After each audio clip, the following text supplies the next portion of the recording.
আমার এত সুন্দর কলা ধরছে, দেখেন আপনারা। এই দুর্বৃত্তরা আমার বাপ দাদার রেশারেশির ক্ষেত্রে আমারে পঙ্গু করে দিছে একবারে। কি এই গাছ কি ক্ষতি করছিল তাদের। আমি খুব স্বপ্ন নিয়ে এই বাগানটা করেছিলাম, খুব ঘামের টাকা পরিশ্রম করে পোল্ট্রি ব্যবসা করে আমি কিছু টাকা উপার্জন করে এই ক্ষেত্রে করছিলাম, কিন্তু এই দুর্বৃত্তরা আমার বাপ দাদার রেশারেশির ক্ষেত্রে আমারে পঙ্গু করে দিছে একবারে। আমার এত সুন্দর কলা ধরছে, দেখেন আপনারা।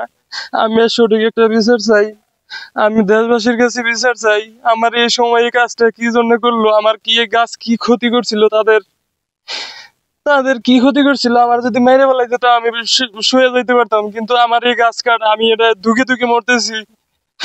আপনারা দেখবেন আমার বিষয়টা সবাই।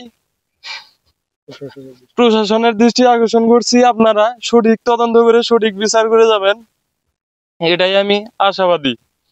আমি বেকার মানুষ, এই পোল্ট্রি শিল্প বাড়িতেই এই পোল্ট্রি কয়টা করে মুরগি পালি আর এই যে ক্ষেত খোলাই আবাদ করি। এছাড়া আমার কোনো নাই, মানে চলার কোনো গোছ নাই। আমি খুব স্বপ্ন নিয়ে এটাই করছিলাম, কিন্তু এটাই আমার ধ্বংস করে দিচ্ছে।